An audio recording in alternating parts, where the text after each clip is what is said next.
अस्सलाम वालेकुम। अच्छा यार, लास्ट टाइम वाली जो वीडियो है वो तो समहाउ पता नहीं डिलीट हो गई है, किधर चली गई है। तो हम बात इधर से कंटिन्यू करते हैं। ब्रूटन्स ए गैमा ग्लोब्यूलिनीमिया या X linked agammaglobulinemia. In short ये कि आपके पास कोई भी इम्यूनोग्लोबुलिन नहीं बन रही, ठीक है, किसी भी तरह की इम्यूनोग्लोबुलिन नहीं बन रही। फर्स्ट चीज़ जो हमने याद रखनी है ना वो है किस एज पे प्रेजेंट करेगा बच्चा, ठीक है। बच्चा यार मोस्टली प्रेजेंट करेगा आफ्टर एज 4 और 6 मंथ्स। अब उसकी एक बड़ी क्रिटिकल रीज़न है। वो रीज़न ये है कि क्योंकि जब बच्चा पैदा होता है तो वो अपनी माँ के पेट से जो है वो एंटीबॉडीज़ अपने ब्लड में लेके आता है, ठीक है। माँ के पेट से जब वो निकलता है मैटरनल सर्कुलेशन से, तो उसकी बॉडी में वो मैटरनल एंटीबॉडीज़ होती हैं जिनकी एक स्पेसिफिक हाफ लाइफ होती है। और वो तकरीबन जो है ना वो 4 से 6 हफ्ते बाद, 4 से 6 मंथ्स बाद जो है वो ख़त्म हो जाती हैं। तो इसलिए 4 से 6 मंथ्स के बाद जो है वो बच्चा प्रेजेंट करेगा इन्फेक्शंस के साथ। और वो इन्फेक्शन जो है, जैसा मैंने लास्ट वीडियो में भी बताया था कि वो म्यूकोजल सरफेसेस के इन्फेक्शन होंगे, जो कि हमारा जीआई है, जो म्यूकोजल पोर्टल्स हैं, साइनोपल्मोनरी है, ठीक है, और जीयू भी हो सकता है, लेकिन मोस्ट प्रोमिनेंट जो है वो यही 2-3 होंगे। तो एक चीज़ जो है वो तो आपको पता चल गई कि एज किस पे प्रेजेंट करेगा। दूसरी जो चीज़ थी जो मैंने बताया था आपको कि वो हम बात करेंगे उसके बारे में, वो है बेसिकली कि उसका पैथोजेनेसिस क्या होगा इस डिज़ीज़ का, जो भी हम बात करेंगे उसके बारे में। यार पैथोजेनेसिस इसका ना सिंपल है कि this is basically a disease of genetic deficiency. The enzyme is Bruton's kinase gene. ये जो एंजाइम है ना, this is very important for the maturation of B cells, ठीक है। बी सेल्स है ना जो, वो आपके नॉर्मली बोन मैरो में प्रोड्यूस होते हैं, ठीक है। बोन मैरो को ना मैं यार आइंदा से ना BM लिखा करूँगा क्योंकि थोड़ा इजी हो जाता है मेरे लिए भी लिखना। तो अब बोन मैरो में जो आपके बी सेल्स हैं ना, वो जब तक मैच्योर नहीं होते, फॉर एग्जांपल जब पहले वो बनते हैं तो वो हेमाटोपोइटिक स्टेम सेल से बनते हैं, फिर वो बनते हैं प्री बी सेल, फिर वो बनते हैं उसके बाद प्रो बी सेल, फिर उसके बाद वो बनते हैं। और इनके ऊपर मार्कर्स हैं वो चेंज होते रहते हैं, ठीक है। मोस्टली जो इनके ऊपर मार्कर्स होते हैं वो ऑलमोस्ट होते हैं, मैं उनके नाम लिख देता हूँ। CD11 ऑनवर्ड या 10+ ऑनवर्ड्स, 10 नहीं होगा लेकिन 11 से ऑनवर्ड सारे जितने भी हैं, 30 तक या 35 जिधर तक भी आप जाते हो, ठीक है। तो अब उसमें यह है कि जब ये मैच्योर हो रहे होते हैं आपकी बोन मैरो के अंदर, तो उसमें एक जो चीज़ है ना वो बड़ी क्रूशल होती है कि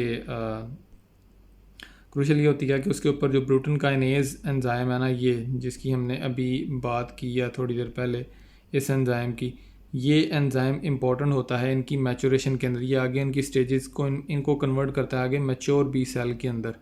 अब जो आपकी बॉडी की जो इम्यूनिटी है उसका एक प्रिंसिपल है, जैसे मैंने पहले बताया कि जी ये आपका बोन मैरो में प्रोड्यूस होगा आपका जो है बी सेल।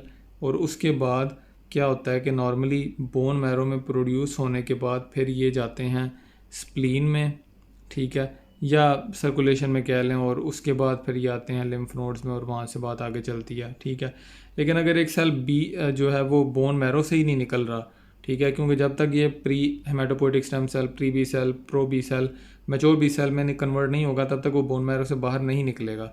तो पैथोजेनेसिस यही है कि सर्कुलेशन के अंदर जब तक बी सेल्स नहीं आएंगे तो एंटीबॉडीज़ भी सर्कुलेशन के अंदर नहीं बनेंगी, ठीक है। तो ये उसका पैथोजेनेसिस है, ठीक हो गया। जो हमने जैसे बात पहले की थी कि हम पॉइंट्स में बात को करेंगे, एज मैंने बता दी, मैंने आपको बता दिया इसका पैथोजेनेसिस। अब हम आ जाते हैं नेक्स्ट चीज़ क्या है।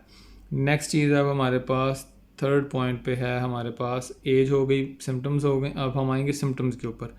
सिम्टम्स भी काइंड ऑफ अगर देखा जाए तो मैंने पहले डिस्कस कर दी हैं कि जीआई इन्फेक्शंस के लिए बंदा प्रोन हो जाएगा काफ़ी, और काफ़ी हद तक जो है ना वो साइनोपल्मोनरी इन्फेक्शन के लिए भी, अब वो निमोनिया हो सकता है, साइनोसाइटिस हो सकता है, ब्रोंकाइटिस हो सकता है, ठीक है, डायरिया हो सकता है, ठीक है। मोस्टली होंगी बैक्टीरियल जो है ना ये होंगे, ये आपने याद रखना है, क्योंकि ह्यूमोरल इम्यूनिटी ही इस जो है ना हमारी वो बैक्टीरियल इन्फेक्शन से हमें बचाती है। तो ये बात हो गई। फिर उसके बाद हम आगे चलेंगे तो मैं आपको बताऊंगा कि फोर्थ पे जो चीज़ है वो है हमारे पास लैब्स या इन्वेस्टिगेशंस। ये भी काइंड ऑफ हम पहले कर चुके हैं। अब एक जो 2 टेस्ट हम करेंगे ना इस मामले में, वो हैं, वो मैं आपको बताता हूँ कौन से हैं। जो 2 टेस्ट हम करेंगे वो हैं, सबसे पहली तो जो चीज़ है, आपको सर्कुलेशन के अंदर कोई बी सेल नहीं मिलेगा। यानी अगर आप फ्लो साइटोमेट्री करवाएंगे तो ये एक तरीका कार है कि हमारी बॉडी के हर सेल के ऊपर कुछ मार्कर्स होते हैं। जैसे बी सेल के ऊपर मैंने आपको बताया कि there are certain marker, CD10 onward या 11 ऑनवर्ड जो है ना, वो काफ़ी सारे मार्कर्स हैं। जो हम ज़्यादातर देखते हैं वो बी सेल के ऊपर वो होता है CD19 या CD20 देखते हैं हम। जो CD19 CD20 पॉजिटिव होते हैं उनको हम बी सेल कहते हैं। तो ये इनके ऊपर फ्लो साइटोमेट्री जब हम करेंगे तो ये बी सेल हमारे पास ना होने की तादाद में मौजूद होंगे। एक टेस्ट ये हो जाएगा, ठीक है। और दूसरा टेस्ट जो हम कर सकते हैं वो है क्वांटिफाई करें हम इम्यूनोग्लोबुलिन्स को, ठीक है। इनका हम फ्रैक्शन निकालेंगे। तो जब हम फ्रैक्शन निकालेंगे तो जो हमारे पास IgA है, IgG है, IgM है, IG जो है वो E है, ये सारी की सारी जो है वो डिक्रीज़ होंगी, ठीक है। तो ये हमारे पास लैब इन्वेस्टिगेशन आ गई कि फ्लो साइटोमेट्री करेंगे तो हमें बी सेल नहीं मिलेंगे सर्कुलेशन के अंदर अगर हम सिम्टम में आ जाएं तो, क्योंकि एंटीबॉडीज़ ही नहीं हैं। और हाँ, दूसरी एक बात, जो रिस्पॉन्स टू वैक्सीनेशन है, no response to non responsive to vaccination. Writing थोड़ी सी गंदी हो रही है लेकिन ज़रूरी है क्योंकि टाइम भी बचाना है। तो जब आप देखेंगे कि भाई इस बंदे के अंदर नॉर्मली देखा जाए तो वैक्सीन जो बचपन में होती हैं स्ट्रेप न्यूमो की या फॉर एग्ज़ाम्पल कोई भी होती हैं, आप देख लें उसमें स्ट्रेप न्यूमो या हीमोफिलस इन्फ्लुएंजा या कोई भी है, उनके अगेंस्ट जो भी एंटीबॉडीज़ हैं वो ना होने के बराबर ही होंगी, ठीक है। तो अब हम आ जाते हैं लास्ट पॉइंट पे। जो लास्ट पॉइंट है जनाब वो है इसका ट्रीटमेंट का, कि ट्रीटमेंट इसका हम क्या करेंगे। ट्रीटमेंट बहुत सिंपल है, आपने उसको बचाना है बेसिकली बैक्टीरियल इन्फेक्शन से। तो आप क्या करेंगे, उसको ब्रॉड स्पेक्ट्रम एंटीबायोटिक्स दे देंगे प्रोफिलैक्टिकली, ठीक है, प्रोफिलैक्टिकली। और दूसरा काम आप क्या करेंगे, आप उसको करेंगे इम्यूनोग्लोबुलिन जो हैं वो इसको मैं सिंपल लिखता हूँ, इम्यूनोग्लोबुलिन्स की इन्फ्यूजन, ठीक है। यानी कि आप जो चीज़ उसकी बॉडी में मौजूद नहीं है आप उसको वो दे रहे हैं, और आप उसको अगर इन खुदा न ख्वास्ता इन्फेक्शन हो जाता है तो उसकी आप ट्रीटमेंट दे रहे हैं। तो बेसिकली अगर देखा जाए तो मैं इसको जल्दी जल्दी से रिवाइज़ कर दूँ तो हम आ जाते हैं कि जो ब्रूटन्स ए गामा ग्लोबुलिनीमिया या जो एक्स गामा ग्लोबुलिनीमिया, बेसिकली एक और बात मैं भूल गया था, ये है एक्स लिंक्ड रिसेसिव। और एक्स लिंक्ड रिसेसिव डिजीज़ के अंदर जो पैटर्न होता है ना वो ये होता है कि वो माँ से बच्चे के अंदर आती हैं, बेटे के अंदर, not from male to male transmission. यानी कि बाप अगर इस बच्चे का मामा, इसका मामा और इसका नाना जो हैं वो सॉरी नाना नहीं मामा ही अफेक्टेड हो सकते हैं, ठीक है। तो ये चीज़ आपने याद रखनी है। और बाकी उसके बाद यही है कि यंग एज में हो जाएगा जब मैटरनल एंटीबॉडीज़ इनमें अपना ख़त्म हो जाएंगी, उनकी हाफ लाइफ पैथोजेनेसिस में यह है कि 20 साल मैच्योर नहीं होते, बाहर सर्कुलेशन में नहीं आते, एंटीबॉडीज़ नहीं बनती, तो जिस वजह से इन्फेक्शन होते हैं हमें बैक्टीरियल मोस्टली, और बाकी नहीं होते, बैक्टीरियल ही होते हैं। और लैब्स में फ्लो साइटोमेट्री करेंगे तो हमें मार्कर्स जो बी सेल वाले हैं वो सेल बहुत कम मिलेंगे। क्वांटिफिकेशन करेंगे इम्यूनोग्लोबुलिन्स की तो वो ना होने के बराबर होंगी।